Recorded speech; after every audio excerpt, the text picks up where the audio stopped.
Coming up, the search for a House Speaker continues today. We'll let you know why Bakersfield Congressman Kevin McCarthy says he's forging ahead despite the lack of votes. And we have the latest on Tuesday's shooting in Ridgecrest, where officers shot a man they say was armed. Plus, a free ride citywide for students. We've got details coming up. Live from Kern County's streaming news leader, this is 23 ABC News at 6, and it starts now. A good Wednesday morning to you. Thanks for starting the day with us here on 23 ABC at 6. I'm Callan Hobman. And I'm Mike Hart. We have a lot to do, but we're going to begin with Brian Gallo standing by because we are on storm watch. It's coming. Not quite yet, it's but coming. It is coming. Where's the graphic? Where's the storm? There we go. That's what we were waiting for. Waiting for that sound effect. Thank you. All right. Now, with that said, it's actually happening right now. You see the square on your screen. This is a drop of rain on our rooftop cam. Good morning, everyone. It's pretty clear out there at this hour, but we are looking at a shot of rain really beginning right now. 2 rounds of rain moving our way. The strongest of the 2 beginning really today, but we're going to see the bulk of this really beginning later tonight. So today, do expect a lot of sunshine. Lots to cover regarding weather for the next couple of days. Snow level about 5,000 feet, could be as low as 4,500. And more importantly, strong winds through our pass areas. We're talking about potentially 60+ mile per hour gusts, again through pass areas. So just be very, very safe. Here on the valley floor, 30+. Look at all this moisture moving our way. You can follow this clock right here. A little break Friday, and then the rain will return Saturday. So I've got a lot for you coming up in your full weather in just a bit. We're up a degree just in the past half an hour. 48 degrees for us here in Bakersfield, 37 for Wofford Heights, and 48 for Keene. Check out your forecasted highs, everyone. It's a warm day. Not going to break any records, but 10 seconds. All right. Yeah. 10 degrees above what we should be seeing. Okay, let's go ahead and check in with Mr. Tomas and see how traffic is looking. Good morning, Tomas. Good morning, Brian. Good morning, everybody. Happy Wednesday. Well, our traffic is looking pretty good so far here through the Bakersfield area. Our roadways are looking pretty good. If you're going to be headed out the door pretty soon. All other major roadways are open, but just keep in mind those higher elevations over in Fraser Park still have closures in effect due to the snow. So please avoid the area for now, as you will not be gaining access to the area if you're planning on headed that way. So please make sure you drive safe this morning and make sure you're wearing those seatbelts. That's my look at traffic. I'll send it back to you in the studio. Tomas, thank you. We began this hour with the latest from Washington. This is a live look at Capitol Hill, where the new Congress is on standby while the House tries to elect a new speaker. Republican leader Kevin McCarthy is in a fight with ultra-conservatives in his party who have blocked him from taking the gavel in the first 3 rounds of voting. McCarthy saying there's no scenario in which he'll drop his bid for speaker. Democrats calling the chamber's new GOP majority party dysfunctional. Here's ABC's M. Wynn. This morning, a second day of chaos expected in the House as the 118th Congress begins without a speaker. GOP leader Kevin McCarthy vowing to fight to the finish despite failing to garner enough votes 3 straight times. Today, is it the day I wanted to have? No. We're not that far away. We only need 11 more votes to win. Multiple conservative Republicans refusing to back him, instead voting for Representative Jim Jordan of Ohio, who says he has no intention of being speaker. Congressman Matt Gaetz also calling out how McCarthy's staff already started moving some of his belongings into the speaker's office, asking in a letter to the agency that maintains the Capitol how long will he remain there before he's considered a squatter. Others sticking by McCarthy. It's like in a marriage. Do you really believe that you are going to be in accordance with your husband 100% of the time? No, right? But that doesn't mean that you're going to divorce the guy. Some observers suggesting Louisiana Representative Steve Scalise could have the inside track, though the number 2 GOP leader in the House has never campaigned for the job. That may be kind of the best selling point for Steve Scalise. This marks the first time in nearly a century the party in control was not able to elect a speaker after the first ballot. Meanwhile, Democrats rallied behind Hakeem Jeffries, who received more votes than McCarthy. Democrats are united. The Republican dysfunction is what it is: chaos, crisis, and confusion, along with craziness. That's sad for the American people. Without an elected speaker, the House can't move on to any other business. The House will try to vote again today at noon. M. Wynn, ABC News, Washington. can be healthy. Yeah, it most definitely. Yeah, we're talking about this in Studio B. The House expected to call for a fourth vote this morning. It will be the first chance to see if any progress was made overnight by the GOP to come together. And joining us this morning in Studio B is Javier Reyes, chairman of the Kern County Young Republicans. Javier, thanks for coming in. Mike, good morning. Great to be here. Just your impressions yesterday of everything that played out. Well, democracy can be messy and debate can be healthy to a point. And we don't want a small group of extremists stalling Congress from doing the job that the American people really sent our representatives to Washington to do. So you're looking at this in a different way. Is this type of debate necessary when it comes to just the future of the Republican Party? At this point, it's an unnecessary evil that we are going to have to go through. For the first time in 100 years, it's gone past the first ballot, as we all know now. Eventually, that individual back in 1856, Nathaniel Blackman, was elected House Speaker after 2 months of debate. And it was, correct me if I'm wrong, like 130 some odd votes? Yes. Before yeah, that was incredible. The last one that everyone's pointing to is the one that took 9 votes. I believe it was 100 years ago when that happened. When it comes to the offer and trying to come together with McCarthy and the 12 or so holdouts on the ultra-conservative side, should he have offered more? Well, or is he kind of holding what qualifies our Congressman Kevin McCarthy to be Speaker is not what he's offering those extremists. It's what he's offering the American people. He's offering to do the job of reducing inflation, to begin solving the crisis at the border, to begin resolving so many public safety issues, to begin passing policy that will help people save more for retirement. And that's exactly why Kevin should be Speaker. He's already been doing this job and influencing public policy since he was elected to Congress several years ago, and helping elect and recruit candidates so we could retain the majority as a Republican Party. So placating those extremists is not the solution. Listening to the American people and what's affecting their lives is the solution. You know, you mentioned that and the fact that Kevin has done extremely well in helping Republicans get elected. He raised $230 some odd million.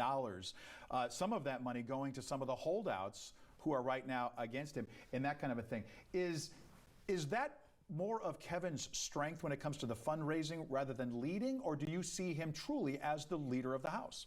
Kevin has always been a uniter, whether it was when he was chairman of the National Young Republicans or in his run for Speaker of the House. He has extreme talent for strategic planning to recruit, train, and elect candidates so we can be in that majority. And that's what separates him from any other name that would be put in the hat for Speaker of the House. He can unite the conference as he has in the past. He can win elections. He can raise the money to do so, and he can influence public policy from a Bakersfield perspective. When you look at some of the issues that the holdouts, the ultra-conservatives, have pointed out, things like the border, those are things that are part of the Republican agenda anyway. What is the difference? What is the holdup? Undoubtedly, Congressman Kevin McCarthy is one of the only party leaders that has taken a delegation down to our American border to see the problem firsthand. There are some requests from those extremists that are stalling Congress from doing the people's work. One of those extreme requests is to implement term limits on Congress. This is something that can be debated through the normal political process in the House of Representatives and then in the U.S. Senate. It should not be a bargaining chip to stop or stall Congress from doing the work of the American people, like decreasing the cost of living.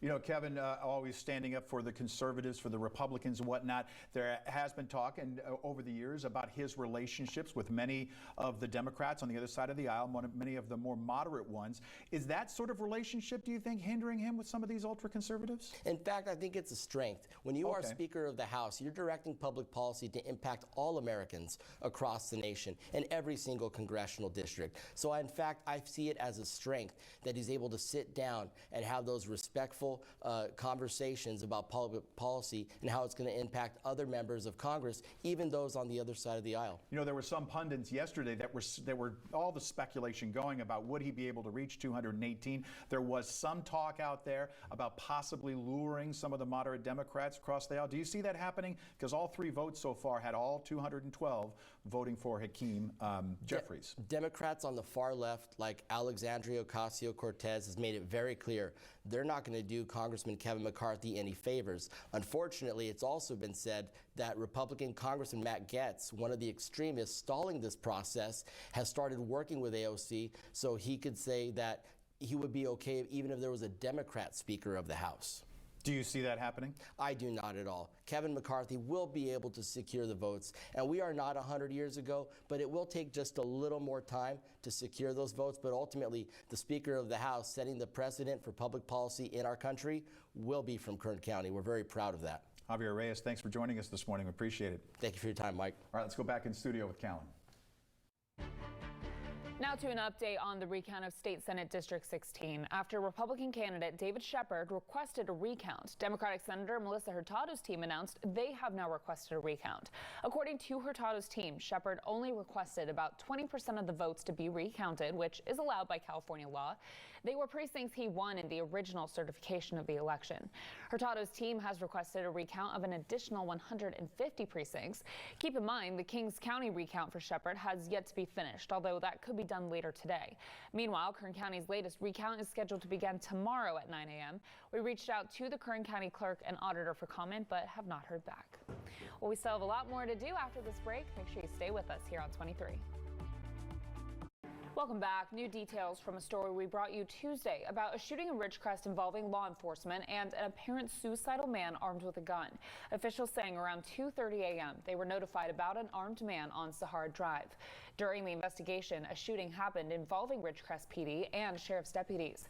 The unidentified man was hurt and taken to a local hospital where he died. The Kern County Sheriff's Office has taken over the investigation. Meanwhile, one man is dead after being hit by a car Tuesday night. The California Highway Patrol responded to a call on the westbound lanes of Highway 178 just east of Union Avenue. When officers arrived, they found the man's body in the road. CHP saying the man was walking in traffic lanes directly in the path of a driver when it happened. That driver stopped after the crash and stayed at the scene where that man died. CHP says drugs and alcohol do not appear to be factors in this crash.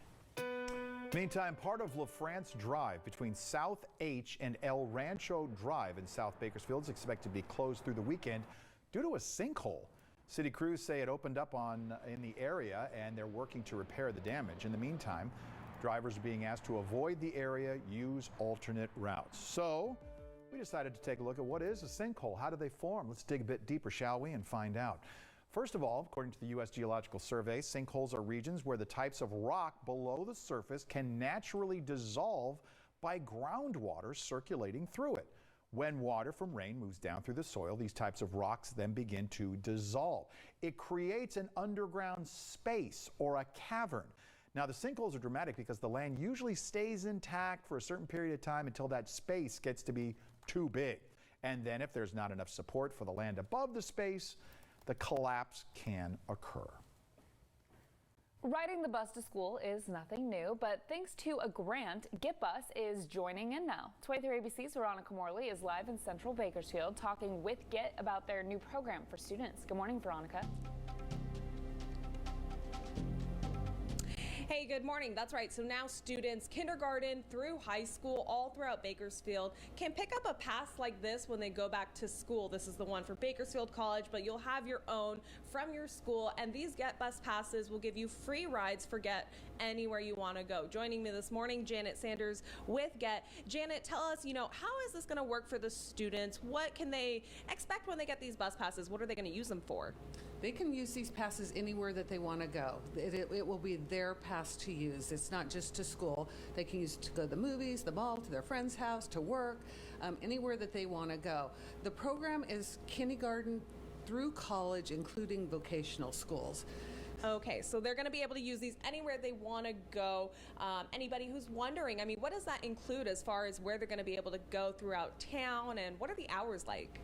The hours are 6:30 to 7 a.m. It's for our fixed route buses only.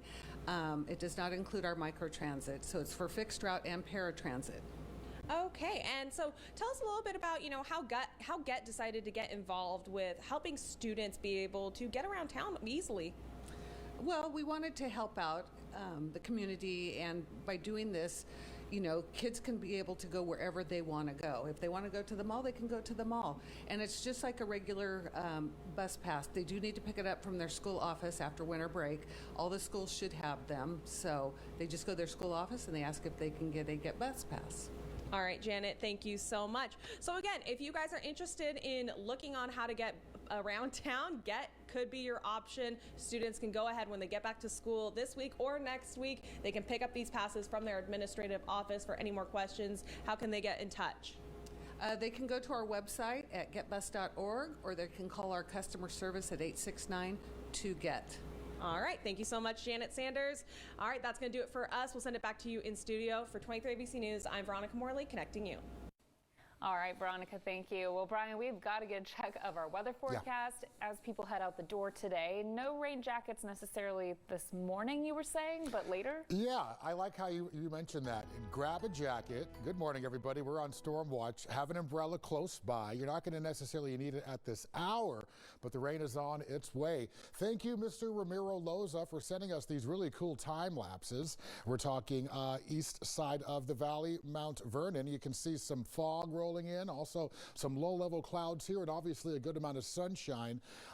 Similar to what we're going to see this morning, minus the fog, which is some good news for commuters. As far as kind of bunching around the base of our mountains, we will see some fog, but for the most part, we're sitting pretty and clear here on the valley floor.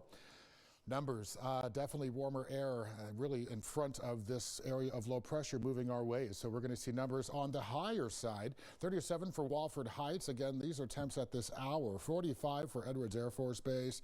And good morning, Lebec. You're seeing temps at about 45 degrees. Check this out. We're seeing about a 10 to 12 degree jump as of yesterday.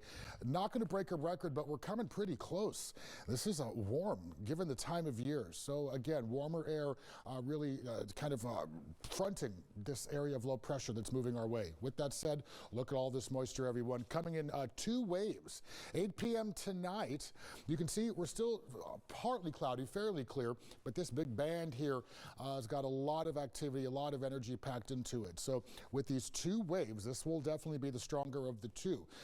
Wind advisories, actually I'll share you advisories in just one moment as far as alerts and such, but some good news is, you already know our snowpack, we're doing really well as far as our collection of it, if you will, and this is just going to increase it. Snow levels 5,000 feet, could potentially be as low as 4,500 feet. Thursday, 6 p.m., still in the swing of things, and then right around 10 p.m., you're going to see things are going to dry out quickly. Going to get a daybreak, and then Friday, another shot of rain will return. We're looking at, really, this is just from this morning until tomorrow evening, 1/15 of an inch, all right? When this is all said and done, we're talking both systems. We potentially could see over an inch of rain. There you have it. Watches and warnings. Aerial flood watch, high wind advisory, high wind watch, winter storm warning. Almost every advisory we could have is in effect right now. 60+ mile per hour gusts in high wind prone areas. And for us here on the valley floor, we're checking about 30, 35 mile per hour gusts. Just be safe out there, and numbers will begin to fall as we hit really the beginning of this weekend. All right, let's check in with Mr. Tomas Martinez and see how the roads are looking. Good morning, Tomas. Good morning, Brian. Good morning, everybody. So our roadways are looking pretty good here through the Bakersfield area. We are getting reports of one crash over. It's going to be in the northern part of the county. It's going to be on Laredo Highway, right over the 99. It's involving a solo vehicle pickup truck. It's unknown if it's blocking lanes at this moment, but we do have officers en route to, evaluate that, make sure the roadway's clear for anybody that's going to be headed out the door. All other major roadways are open at this time as well, so make sure you wear those seatbelts and drive safe this morning. That's my look at traffic. I'll send it back to you in the studio.